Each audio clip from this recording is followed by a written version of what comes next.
Hey guys, this is Crisis 169 KMR coming to you live. I'm sitting outside a gas station. I'm gonna go to the gym here in a little bit.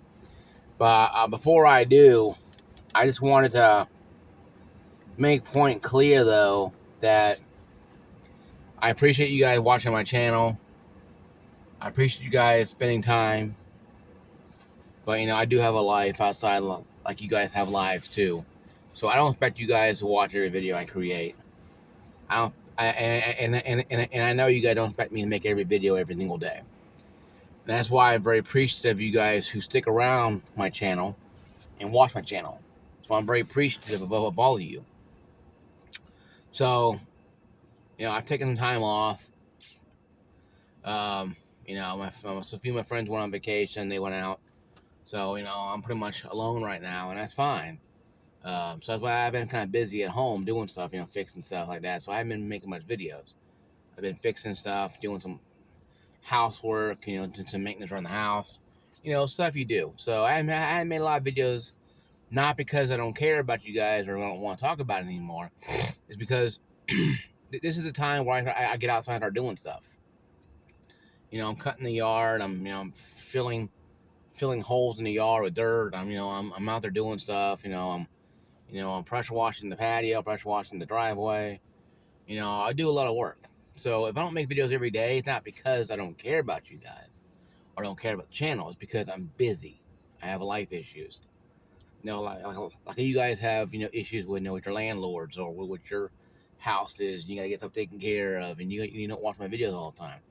You have a loved one that gets sick, or people that go out for birthdays. I get it. I understand. That's why I'm not mad about anything. I'm at a point very clear, so and no one thinks that Mark just give it up on his channel because I don't have 200,000 people. No, that's not the case. I don't care if I have 100 people or 1,000 people on my channel. I don't care. 100 subs or 1,000 subs, to me, it's the exact same thing. The only difference is, a few less zeros. But you know what, though? I'm making the videos for 130 people. You guys like watching it. And I love creating it. So today's episode, it's about, once again, the Xbox. They had a great showcase, but will the showcase turn into dollars? What I mean by that is, will the showcase turn into dollars for console sales or for game sales? Mostly for console sales, console and Game Pass Ultimate sales. We all know that Microsoft's going to go pretty much digital anyway with Game Pass Ultimate. They want that to be their flagship. So they're going to sit there and go, okay, cool, we're going to go do this. And they're doing this. They're trying to sell more Game Pass Ultimate because they want more people hooked to subscriptions. And it worked for a while during the pandemic. They had a lot of people. And it made over $1 billion every year, or like $1 billion, or I heard $1 billion in 1 month with extra Game Pass sales. I think they like that and they want more of that, especially when you have a $69 billion deficit called Activision over your head constantly. Microsoft's like, yeah, you did a great job there with the new game display showcase. But yeah, we still have that $69 billion showcase, $69 billion game company or acquisition. That's why I say that Microsoft is a software company, not an entertainment company, because of that reason. Because games are entertainment, not really software anymore. We play games for entertainment. I don't go, wow, this game has great software. No, this game has great entertainment. Microsoft needs to understand that. And Xbox does understand that. And they're trying to get Microsoft to understand that. But I think the duality of the company is making it hard for Microsoft, or Xbox anyway, to convince Microsoft further that what they're doing is not anything anything bad. They're a software company trying to sell entertainment. Xbox is an entertainment company. It's not a software company. But Microsoft went out there and bought entertainment, and they try to label it software, and it doesn't work that way. Yes, software back then today was games, but all games in the initial mode from Sega to Nintendo are all what? Entertainment. I don't go, wow, wow, this latest software title Mario is great. No, latest entertainment game Mario is great. So what happens is you have to explain to corporations that don't understand entertainment from software. They think everything's the same, and it's not. So Microsoft did some good entertainment stuff on that on the press conference and on their showcase. Some great entertainment. But Microsoft's still calling it software. And that's where I think a lot of the people are going to have trouble with. That you cannot sit there and explain to people software entertainment, same thing. Because it's not. Software to me is like Windows or Linux or, tax software. You don't call tax software tax entertainment. Yeah, I'm entertaining IRS by sending them, a bunch of damn money, right? Or, I don't call the, Spectrum, Spectrum app where I pay my cable bill. I don't pay, I don't call it the, entertainment app because I'm spending them $79 a month for internet. It's a form of software. Internet is a form of software, but it has entertainment inside of it because it brings entertainment. It's a pipeline through entertainment. So, even internet is a software. Back in those old days, you didn't get this old disc, put in your computer in it, and it downloads, America Online stuff, or you can use America Online, or this, web, AOL, or somebody you can get, internet for, for nothing. We paid $9, for dial-up, and dial-up was nothing. Practically free, practically. But we being dumb people, we paid for it, and now we're paying for it more. Granted, I have 300 megabyte download Spectrum. That is software. The internet is software. It's not really entertainment because the internet is just a software system bringing me entertainment. Playing Helldivers 2 or watching Peacock Network or YouTube Premium or YouTube TV. I subscribe to. That's entertainment. So going back to Microsoft, because I go on rabbit trails all the time if I don't. But going back to what going on here is this. There is no such thing as a bipartisan company that has both. Microsoft is a software company that has entertainment, but they don't utilize entertainment the same way as HBO or Stars or wrestling or boxing. That's entertainment. That's entertainment. Or even games, for example, like Helldivers 2 or the Last of Us. Those are entertainment. They're not software. Now you don't hear in the video game awards the latest greatest software. No, the latest greatest game. Software of the year. No, game of the year. Like on your Steam thing, you don't hear latest software. It says latest game of the year. What's your game of the year material? What do you think we think is game of the year? That didn't say latest software of the year. So, and that's one. I think that's the biggest thing that we need to understand. And Microsoft is literally, trying to force feed the entertainment and software down our throats. It's the same thing. It's not. They need to let the Xbox do what they gotta do. Xbox had a great showcase. If they can go shoot Microsoft, get out of the way from us. And get granted, Microsoft is the company that owns Xbox, but they can sit there and be the bosses all they want. But they have to let Microsoft do their thing. Okay, they have to let Microsoft do their stuff. Xbox have to let Microsoft do their thing.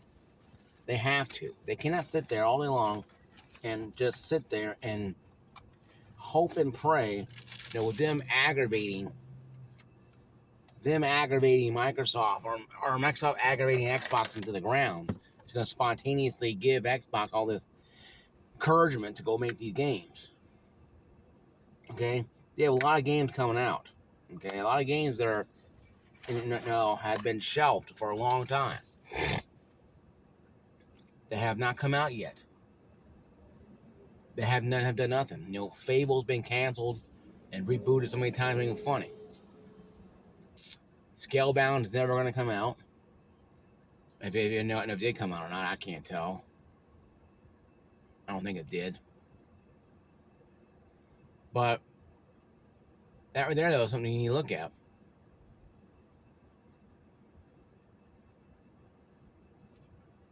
You know?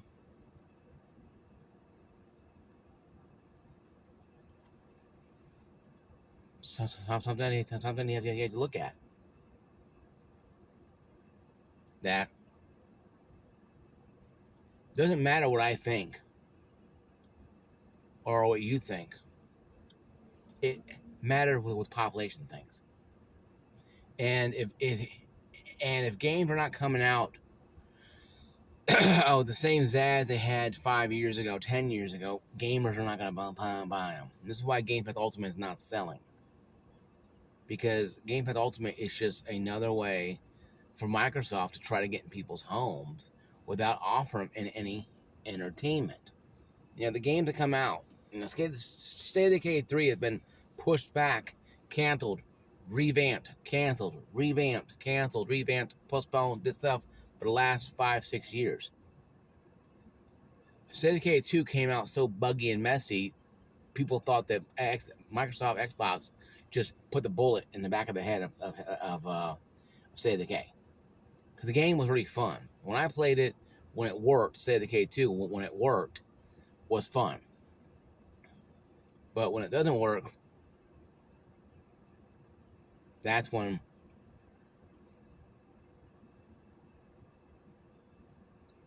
all hell broke loose. Because it's very hard for people to give a game a second chance. Especially a franchise like State of Decay 2 that had not been out for a long time, like Uncharted or Dead Rising or Resident Evil. Resident Evil, I think 5 or 6 was probably considered one of the weirdest ones of all of them. But because of Resident Evil's track record of having great games and great stories, people gave it a pass. But if you look at the game so far, Resident Evil 2 remake was good. 3 was not really that well. Even 3 was most sought after one they wanted to see remake. 2 was a powerhouse one. And I have to admit, yes, I liked 3, but I liked 2 a lot more. The remake versions of Resident Evil. Because it's more exploration. It's more exploration of more finding stuff in 2 than 3. 3, you're kind of given a linear path to go down. Or 2, you can go with anywhere. But that being said, though, will Xbox turn this into dollars for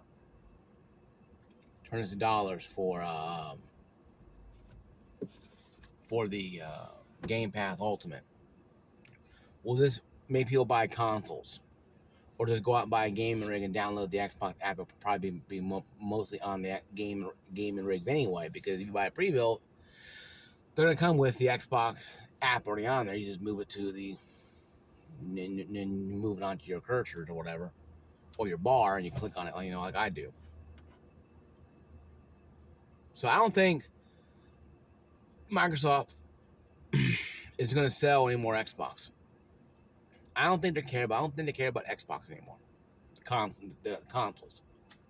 I think they care more about Xbox, the brand name, the Game Pass Ultimate, games like that. I don't think they're going to care much about what they don't sell. I think they're going to care more about what they're not selling. If the console's not making money, okay, if the consoles ain't making cash, I don't think no one's going to care at Microsoft anymore. All they want is to sell Game Pass Ultimate now. because they got hooked into this situation. Microsoft allowed Xbox, Phil Spencer, and in the buy-in, in the buy-in brigade team, buy everything up.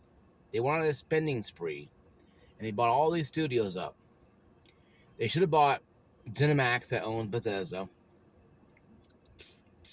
They had 2 years before they planned to buy Activision. They could have done this. This is my scenario, what a person would have done, okay? 2 years before they bought Activision, they could have came out with some more games. Redfall was a complete disaster, but, whatever. Starfield wasn't too bad, but they could have came out with more games in 2 years. Maybe revitalize, came out with a Doom prequel. Maybe a Wolfenstein prequel. Maybe release some classic Doom, classic Wolfenstein games, the older versions, make them remastered, and came out them and trickled them out for 2 years. And maybe gone back to the drawing board and probably try to rework on Redfall. A little better Redfall, make updates, better Redfall. Then, within that 2-year period, then announce, hey, we're going to buy Activision, Blizzard, for $69 billion. And they already created a couple games. They remastered a lot of games. Let's say the games were like B average, still passing grade. So, okay, cool. Be like, okay, cool, that's cool. And they get Activision in, and they already have games going on. And they get Activision Blizzard on board, and they get some people, and they move people around. Maybe some ZeniMax people go over to Activision. Activision goes over to ZeniMax Studios and have different ideas. And then after doing that, they're still cranking out games for Bethesda, slowly, surely cranking out some games, maybe remasters, some new titles, maybe some small titles, but still making some games. They haven't closed down. In my scenario, they wouldn't have closed down Hi-Fi Rush Studios. They could have kept them up and running, and maybe move people over there to help them too as well, and just bounce around ideas and create games. See what happens. We'll put this. Okay, we'll put this new game out there. We'll get Rare out of their sleeping slumber. Have them release Banjo-Kazooie and release other games and stuff like that. But that didn't happen. What they did was they sat on their hands for 2 years, released Redfall, that was garbage. Starfield, that didn't go anywhere really. And then they complain why people are worried about them shutting down Activision or shutting down Bethesda Studios. They shut down all these studios already. They got rid of the game developers that created Prey, a great game that was misunderstood by the public. That should have been damn freaking day one pushed by a Game Pass Ultimate. And it wasn't pushed. It should have been pushed Game Pass Ultimate day one. Doom Eternal is great, but it's not the game of Doom of 2016. That was a powerhouse game. Doom Eternal was kind of rushed, had bugs where you couldn't even jump or move in certain areas. It had issues. It took updates to get it to finally fix it. So now we're supposed to hope and pray that State of Decay 3 is not going to have a train wreck issue. We're supposed to sit here and believe that Fable, whatever else can be called now, the game title, I'm the name of the game here. Fable 3 or Fable Reboot 2.0 is supposed to be, the great game of the year for Xbox. We're supposed to believe all this crap. We're supposed to believe that the next Gears of War prequel won't suck. We're going to believe that Doom prequel won't suck. The Halo getting updates. We're going to believe all this crap because Microsoft is telling us. They told us when they bought these game studios, they're making great games for years. They shut down 4 studios. They're laying off a bunch of people. Microsoft, Xbox is in panic mode, folks. They hit the iceberg, okay? The ship is going to go down eventually. And when it goes down, is Xbox going to be gone? No. Do I believe Xbox is going to close down? No, never. Microsoft has spent probably close to $1 trillion on Xbox so far. This year, well over $1 trillion. And Microsoft has $3 trillion in the bank. They probably spent maybe $1.5 trillion, maybe $2 trillion on Xbox so far. If you count all the assets together, everything together, everything together. The biggest one being the Activision Blizzard purchase. They have close to $1 trillion, maybe a little more than $1 trillion of assets sitting there. They're not going to sit there and close down Xbox. They will literally, they'll literally shut down Microsoft before they shut down Xbox Studios, because they can't do that. It will not happen because it's impossible for them to do that. People are hooked into the ecosystem. If they do that now, they'd be rioting in the streets. Well, most fat people don't riot, but gamers will lose their minds and sue and mass protest because of false advertisement and not having the entertainment entertainment that they're promised by Microsoft. This is what's going to happen, folks. They're probably going to cut down more jobs. They're probably going to cut down more studios. They're probably going to get back down to the core people that Microsoft trusts are going to do the job. Phil Spencer and his team, bye-bye, I guarantee you. They'll find somebody who can make it happen. If they got to push out mediocre games and have that Call of Duty come in every year and save it, so be it. They'll push out mediocre games throughout the year, then every November, boom, Call of Duty comes in and explodes Game Pass Ultimate and makes everybody just go all warm and fuzzy, and they make money. That's what Microsoft, I think, will have to do, because right now they're so far into shit right now that they're so far up shit creek without a paddle, they can't do anything. They're that damn pontoon boat in the middle, circling around, because they're caught in the current. They have no oars to row them away from the current, so they're stuck right now, and they literally have to be stuck, and they can't do anything because Microsoft, Xbox allowed themselves to get this way. You can't go on a buying spree if you don't have a plan. Yes, you buy all these studios, but look at a prime example. If I end this video, look at Sony. They bought Bungie. They like $4 or $6 billion. $4 or $6 billion. I think $6 billion. They're keeping Destiny 2 free to play and everything, including Xbox. Why? Because it's making the money. People will buy the expansion packs. Destiny 2 is free. The expansion costs money. So to them personally, to make a free game, send it out there, is making them money. Now, granted, the whole PSN issue with Helldivers 2. Helldivers 2, a $40 game. You can buy expansion packs, but you're getting the free one you get is actually has a lot more goodies than the ones you buy. And I bought the other ones. So, I'm telling you guys, Sony has an idea what they're doing. Now, you may not like the fact that, PlayStation issue with the PlayStation Network sign into this game, whatever, but we have apps now, we have apps and everything. I have so many game apps ain't funny, so I'm not really worried about that. But Microsoft needs to take a page out of X-Men, take a page out of Sony PlayStation book. Like, okay, what they're doing to work, and so Sony needs to sit down with Microsoft, with Microsoft needs to sit down with Xbox and go, okay, cool. What is Sony and PlayStation doing that we're not doing? What are they doing that we are not doing? What do they have we don't have? They have good IPs. We have good IPs too. What is the issue? Sit down and make a damn freaking list of games that they need to release this year.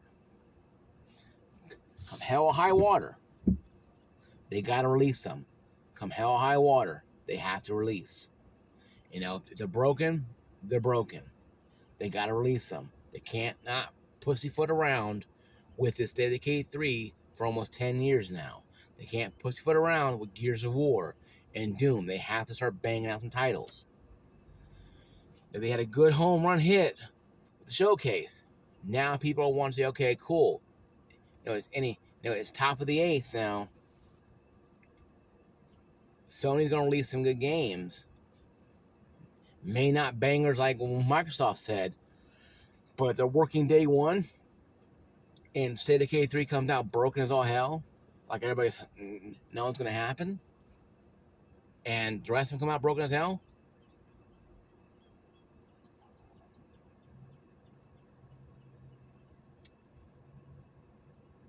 What does that say for Microsoft as a whole, or Xbox as a whole? So, guys, I want you guys to comment down below. What do you guys think? Do you guys think the Xbox Showcase is going to help move the needle at all with Game Pass Ultimate or the Xbox consoles? If you believe yes or no to this, just comment down below. I'd like to hear your opinion on it. Once again, guys, see you guys later. Peace out. Be blessed. Thank you.